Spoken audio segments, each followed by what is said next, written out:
आम नाम से काम नहीं चलता। तो हमने बताया कि एक तो पाठ करवाना होगा बंदी छोड़ के नाम का, थारे धर्म का काम से हमने कोई उस पाठ मत कुछ नहीं ले जाना। तो उन्होंने बोले जी जो कहोगे वो ही कर देंगे हम। वो नाम ले गया, उसने उस दिन पाछे दवाई छोड़ दी 16 फरवरी से।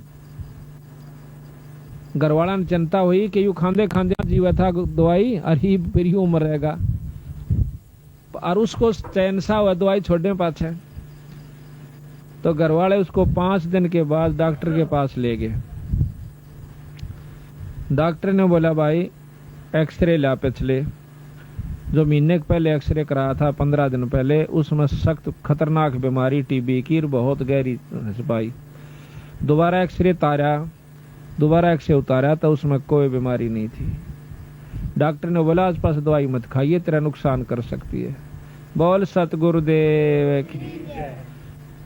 देखो ये परमात्मा के गुण होया करें, और परमात्मा लाभ दे से तार के माँ का के यानी गुरु पूरा गुरु हो, और उस गुरु में कह वो लाभ दिया करे। वैसे आम गुरु मेरे महाराज के अंधे गूंगे गुरु गणे ये लंगड़े लोभी लाख, और साहेब से परिचय नहीं और का बनावे साख। ईश्वर से तो जुड़े नहीं और दुनिया में बनाए बैठे हैं। आप भी नरक में गधे बनेंगे और गेला उनके वो बनेंगे चेले, उड़े नरक में लौटेंगे, और उड़े के कुतिया के पेट में कुतरू बने का होंगे सारे गुरु चेले। तो इस दुख से बचने के लिए हमने पूरे गुरु की तलाश करनी चाहिए। ये मनुष्य जन्म बड़का खेल नहीं है कि फिर मिल जाएगा। एक अनाड़ी का फंसका अपनी जन्म बर्बाद नहीं करना चाहिए। गुरु की पूर्ण रूप से परख करके जब इसे सुख देने लाग रहा हो यही जन्म में, तो आगे बिराना के ठाठ देगा। और जब यही कोई सुख नहीं है तो आगे कोई लाभ की उम्मीद ना करिए उनसे। कोई नौका आगे सतलोक भेज देंगे, एक स्वर्ग में भेज देंगे, ये बंडाण की बात से। जब हम तो यहाँ तो कैर हो रहा घर में और वहां फिर स्वर्ग में, तो यही सुख हो गया तो यहीं पर स्वर्ग से शुरू हो जाएगा और आगे भी आपको लाभ मिलेगा, वैसे नहीं मिलेगा। तो इस प्रकार बता है कि जिस घर में ऐसे सुथरे समागम शुरू हो जाते हैं उनके ना जाने कितने दुख परमात्मा दूर करा कर। तो इसलिए बताया कि सत्संग के बिना इस जीवन में ज्ञान नहीं होता। सत्संग में आप देख लो कितने गाय हो साबित काम में, बल्कि निंदक ज्यादा होंगे और इस बात को सराहने वाले कम मिलेंगे। क्यों? उनको बेरा नहीं बेचारा न। जब ज्ञान हो जाएगा कि यह चीज बहुत बढ़िया है और इसका ज्ञान हो, यहाँ वक्त बैठे कोई सुने, वो बिना सुने तक कोई कुछ कह रहा होगा, कोई कुछ कह रहा है। सच्ची बात को सुनने में भी कष्ट होता है। यहाँ का बैठे सुने फिर उसको अजमा कर देखें। हम किसी को बुरा नहीं सिखाते। कोई बीड़ी शराब मांस तमाकू से पीछा छुटवाते हैं और परमात्मा के नाम पे लावासा। दारू पीने वाले को के बच्चों पर कितना बुरा असर पड़ता है, हुक्का पीने वाले पर कितना बुरा असर पड़ता है।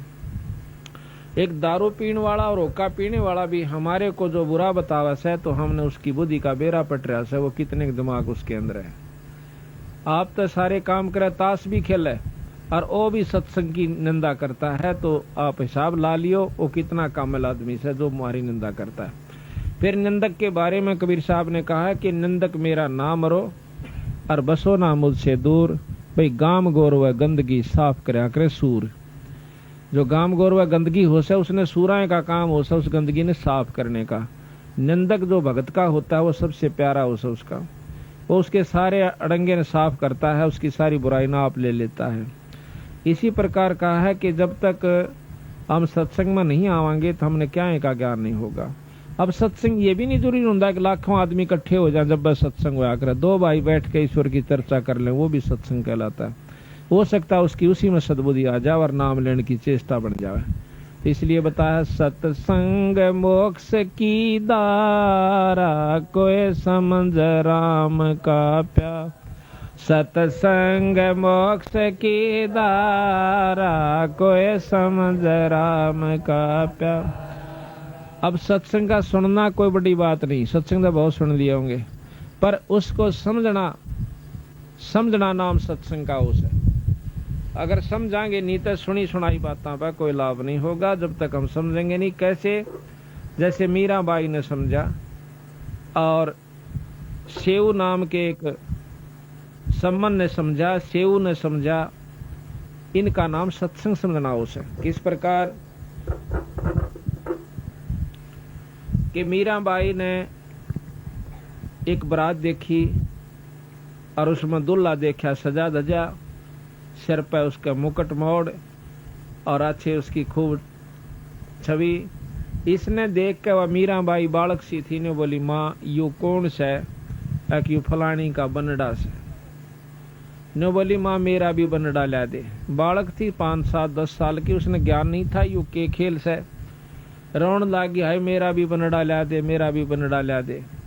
उसने उठा कर कृष्ण भगवान की मूर्ति जो कि 1.5 हाथ के करीब थी, बहुत सुंदर मुकुट सजा रखा था, गल में माला डाल रखी थी, उस बनड़े से भी ज्यादा उस सजा हुआ था, वो ला करके उसको दे दिया। ले बेटी यू तेरा बनड़ा के नाम से कृष्ण भगवान। उस दिन पाछे उस मीराबाई ने उस ईश्वर को परमात्मा भगवान रूप में समझ कर और उससे अपना पति स्वीकार कर लिया। और साथ में ये गुण बताया उसकी माँ ने जितना बेरा था कि ये परमात्मा है, ये कभी मरता नहीं, अजर अमर है, और इसके साथ जुड़ जाने से बहुत लाभ होता है, सुख देता है, स्वर्ग में पहुंचा देता है, मुक्ति कर देता है। इन गुणों का ज्ञान करके मीराबाई उनसे बहुत प्यार करती थी और जैसे भी टूटे फूटे शब्द थे वो अपने गाया करती थी, ईश्वर को याद किया करती थी, नाम जाप किया करती। तो मीराबाई की मुक्ति का साधन बना, लेकिन बना जब वो गुरु से नाम ले लिया, क्योंकि पिछले संस्कार थे उसके जो प्रबल परमात्मा में रुचि बनी हुई थी, पिछले जन्मों का तप भजन उसके साथ था।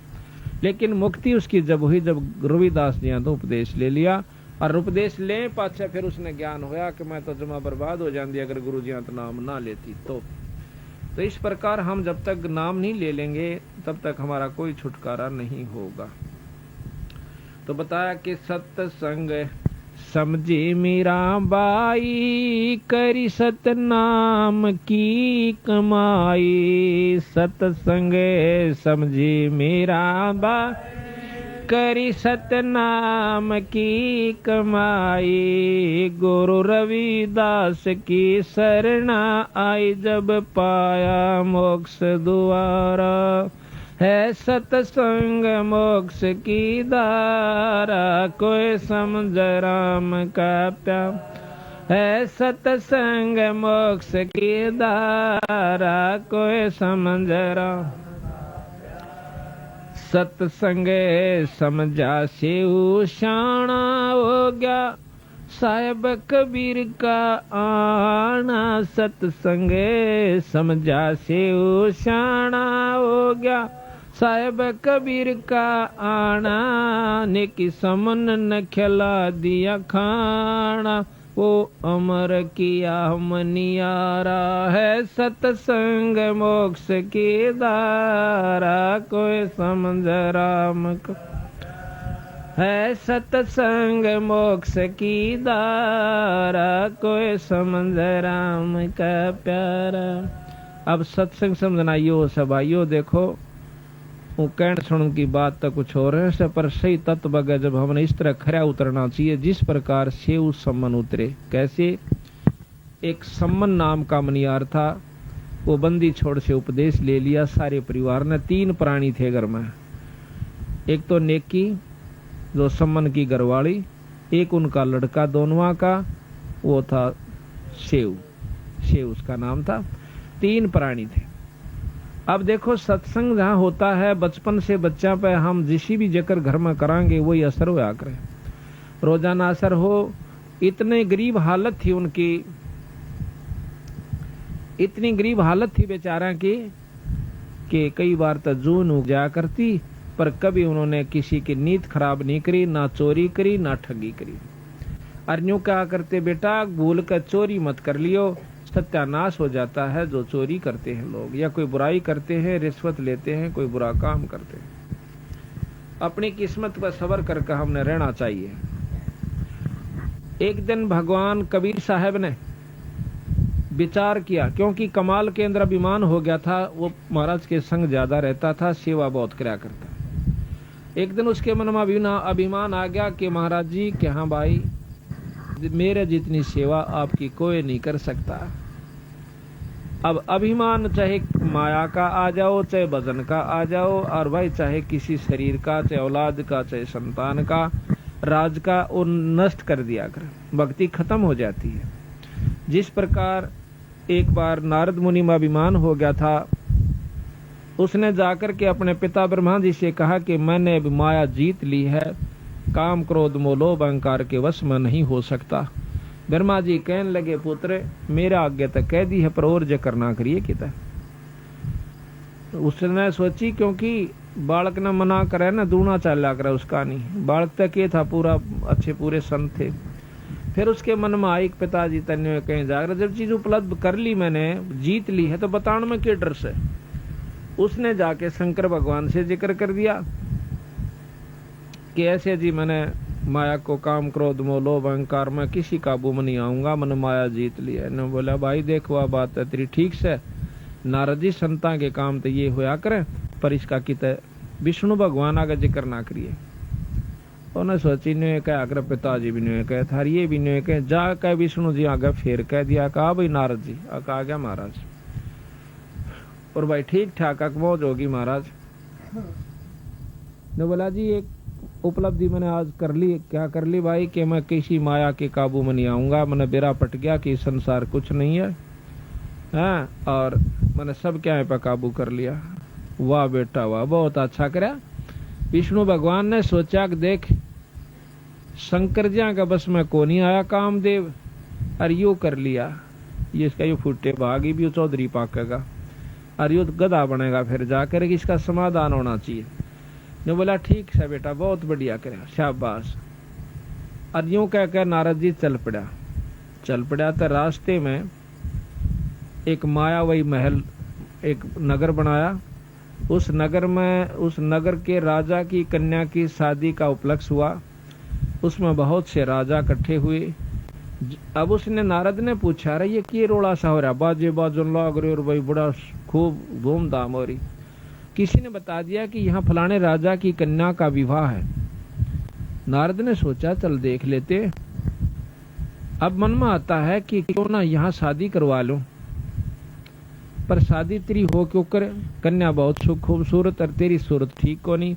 तो उसने भगवान विष्णु से अर्ज करी कि मुझे अपना रूप दे दे। अब भगवान विष्णु प्रकट हुए, कहने लगे बोलो ऋषिवर क्या चाहिए कि ऐसे ऐसे कन्या का विवाह है और उसने अपना पति चुनना है और जो खूबसूरत पति होगा उसको चुनेगी, आप मुझे अपना रूप दे दीजिए। नो बोले तथास्तु। तो उन्होंने बंदर का मुंह ला दिया उस नारद जी का। अब नारद जी सोचे कि तेरा जो शकल है विष्णु भगवान की हो चुकी है और तेरे जितना सुंदर इस सृष्टि में कोई नहीं, और कन्या तुझे जान दे अपनाओगी। अब वो कन्या माला लेकर के घूम रही होती है और नारद जी का दोहरे का लकड़गी। उसने सोचा तो देखा को नहीं, ये ना तो आई चुन लेती। आगे जाके फटमू का डसारा तो आगे आके उस और लड़की ने और मुंह फेर कर दूर के लिकड़गी, फिर आगे पहुंचा दिखा कदे फेर कसर रहेगी। आखिर में उसको शीशा दिखा दिया एक ने खड़ा होकर अपनी शक्ल तो देख ले तुम। शक्ल में देखा है तो बंदर का मुंह हो रहा। तो वहां से समझ गया कि मेरे को जो है ना विष्णु भगवान ने ठग लिया। और थोड़ी देर में आ जाता है खुद विष्णु और उस कन्या के सामने खड़ा हो जाता है और वो कन्या उस विष्णु जी के गले में वरमाला डाल देती है। तो नारद जी ने विष्णु भगवान को श्राप दे दिया कि जिस कारण मैं पत्नी की वियोग में आज इतना दुखी हुआ, इसी प्रकार तुम भी एक दिन अपनी इस पत्नी के बारे में दर दर धक्के खाओगा और तेरी मदद भी जो है वानर करेंगे जिसका तने मुंह लाया। इतना का श्राप देकर के नारद जी अंतर्ध्यान हो जाता है। एक बार की बात है कि रामचंद्र जी उस श्राप को पूर्ण करने के लिए सीता जी का हरण हुआ। राम वियोग करता हुआ घूम रहा जंगल जंगल में पहाड़ा का ऊपर। तो नारद जी पहुंच जाते। नारद जी ने पता तो हो गया कि तेरे कारण इन्होंने कष्ट पाया। पांव पकड़ कर रोने लग गया। ने बोला महाराज मैं पापी जीव हूं, अपने स्वार्थवश आपको मैंने श्राप दे दिया है और आज आप मेरे कारण दुखी हो रहे से। कोई बात ना बेटा, मैं तो इस दुख ने ले मरूंगा पर तेरे पर नहीं उठाओ। तेरे को सुखी करने की खातिर मैंने ये सारा कष्ट मोल लिया है। हम तो पार कर जाएंगे इस कष्ट ने, पर तेरी सी दुर्गति हो जाती तो कुत्ता और गधे की चुनी में जाता अगर तेरा अभिमान उसमें मैं नहीं तोड़ता तो इस प्रकार अभिमान जो बहुत खतरनाक होता है। तो भगवान कबीर साहब ने सोचा कि कमाल की तो बिगड़गी बनी बनाई कहानी, इब इसमें यो अभिमान हो गया कि तेरे जितनी सेवा महाराज ने की कोई नहीं कर सकता। एक दो दिन के बाद महाराज ने कहा कि भाई कमाल, ऐसे ऐसे एक भक्त है अपना सम्मन नाम का मनियार, और उससे मिलना जी कर रहा से, चलोगे? हाँ महाराज, मैं तो आपके संग जरूर चलूंगा। एक शेख फरीद नाम के संत हुए हैं जो कि पहले बहुत तपस्या की, तप किया, उल्टे कुएं में लटक गए थे, फिर भी परमात्मा अल्लाह खुदा की प्राप्ति नहीं हुई, मुसलमान थे। बंदी छोड़ कबीर साहब ने, जब उसने 12 वर्ष कुएं में लटकते हो गए और काग आगे आंख काटना, तो उस समय उस शेख फरीद ने न्यू कहा था, भाई कागो, मेरे हाडा पर ऊपर कोई मांस बच रहा हो तो उसने खा लो, क्योंकि अस्थि पंजर हो गया था, उसका मांस नहीं रहा शरीर का ऊपर। 12 वर्ष में 1.25 मन अन्न, महाराज गरीबदास जी ने लिखा है कि शेख फरीद ने खाया था, 1.25 मन 12 वर्ष में। उसके अभाव से यानी शरीर ऐसा हो गया था जैसे हाड़ न्यारे चमके थे, कति मांस नहीं था। फिर भी उसने कहा कि भाई काग कव्यो, अगर मेरे शरीर पर कितना मांस का टुकड़ा बच गया हो तो उसने खा लो, पर मेरी आंख ना खाइयो। हो सकता हमने परमात्मा अल्लाह का दीदार हो जावे, दर्शन हो जावे। न्यू कह करके वो रो पड़ता है, आँखों में पानी भराता है। भगवान कबीर साहब, देखो हम भक्ति भी करते हैं, साधना भी करते हैं, उपासना भी करते हैं, जब तक हमारी आँखों में ईश्वर के प्रति रोना नहीं आंदा, इतना भक्ति आपकी शुरू नहीं होली से। तो जब उसकी भक्ति शुरू हुई, वो रो पड़ा। जब भगवान कबीर साहब सतलोक से आकर वहां प्रकट हो गए थे और उसको बाहर निकाल लिया कुएं में, तो वह जो का तो जुगाड़ सा सारा जो बोला, भाई भगत जी तो किस लिए इसमें लटक रहा कुएं में? कि परमात्मा पाने के लिए, अल्लाह पाने के लिए, कि मैं तेरे सामने खड़ा, मैं अल्लाह हूँ, खुदा हूँ। न्यू बोला ऐसे नहीं, परमात्मा तो बेचगुण होता है, परमात्मा यूं होता है। बेचगुण कहते हैं निर्गुण को, कहते हैं निर्गुण में तू देखेगा क्यों करे, सरगुण में तेरे सामने खड़ा। और बात सुन दे कि इस तप से तो तीसरे जन्म में कुत्ते की जुनी में जागा, तप से राज होता है, अगले जन्म में तू राजा बन जाएगा और तीसरे में कुत्ता बनेगा। ये साधना इस तप से होगी। अब भाई शेख फरीद की तो पिंडी कापी, कोट बड़ा मुकदमा मोल लिया और फिर यो इसका फल मिला। तो महाराज कहते हैं, बो है पेड़ बबूल का आम कहाँ से खा, बहुत रहे तुम की करे और बाट देखो आम लागन की। साधना भी गलत करो, मर पड़ के को साधन शुरू भी करते हो तो वो भी गलत कर रहे हो। तो ने बोला जी फिर मैंने कोई रास्ता बता दो। रास्ता बताऊंगा, खाए का दा टूक, यानी फल खवाए, फिर उसको रोटी खवाए। कुछ फल खाओ। महाराज कहते हैं कि इतना ना खाओ कि आपका पेट भर जाए और आपको नींद आ जाए, ज्यादा नहीं छकना चाहिए। प्रथम अंजल संयम राखा है, योग युगत सब सतगुरु भाखा है, योग लक्षण सब सतगुरु भाखा है, यानी थोड़ा खावे, इतना खावा जितना आवश्यक हो, जरूरत से ज्यादा नहीं खावा, ना कति कम भी नहीं खावा कि जमा पेट में जो ना गड्ढन लाग जाए। हिसाब का खाओ और फिर अपना भक्ति करो, डट के काम भी धंधा करते रहो। तो फिर शेख फरीद को उपदेश दिया, नाम दिया। जब उस शेख फरीद का पीछा छूटा और भक्ति का साधन बना, फिर वो शेख फरीद बंदी छोड़ कबीर साहब के साथ रहा। ये प्रमाण मिलता है। तो शेख फरीद, कमाल और कबीर साहब उस सम्मन नाम के भगत के पास आ जाते हैं। और उस सम्मन की इतनी बुरी हालत थी बेचारे की कि रोटी भी एक समय की उग जाया करती थी, इतना गरीब हालत में थे। और लेकिन प्रेम परमात्मा में इतना गजब था कि जो ही सामने 3 संत दिखाई दिए तो तीनों प्राणियों ने जब पता चला कि महाराज जी आगे हैं, एकदम जो भी जिस काम में रत था वहीं छोड़कर डांक मारी, देड़िया में आगे खड़े हो गए, लंबी डंडौत करी और रोन लागी नेकी खड़ी होकर कि भगवान हमारे कौन से सुथरे दिन आए जो आज परमात्मा हमारे बारने आगे आ गया। हे सतगुरु, आपने हमारे ऊपर ऐसी कौन सी रजा करी, दर्शन दिए और हमारे जैसे तुच्छ जीवों के पास आप आगे, राजाओं को छोड़कर। क्योंकि कबीर साहब के उस समय बहुत से राजा विशेष हो गए थे। सिकंदर लोधी, बिजली खां पठान जो कि मगर देश का राजा था, और वीर सिंह बघेला जो कि काशी का नवाब था, और भी बहुत से राजा थे जो कि कबीर साहब के शिष्य हो गए थे। तो महाराज ने कहा कि बेटी हम आगे, हमारा दिल करा कि आज उनको मिल का आवा।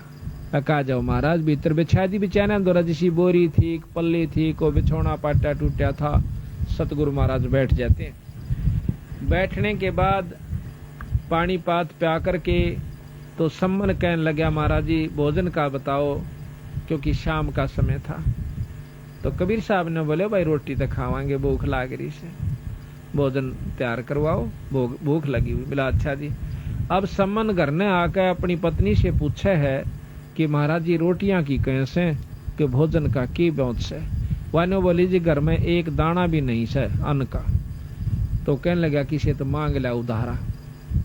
कबीर साहब तो वह नेकी कहने लगे, जी 2-3 घरा में गई हूँ, कोई उधारा नहीं देता। अगर आप ये वीडियो YouTube पर देख रहे हैं तो हमारे चैनल को सब्सक्राइब करें और बेल आइकन को दबाना ना भूलें। अगर आप Facebook पर ये वीडियो देख रहे हैं तो हमारे पेज को लाइक करें।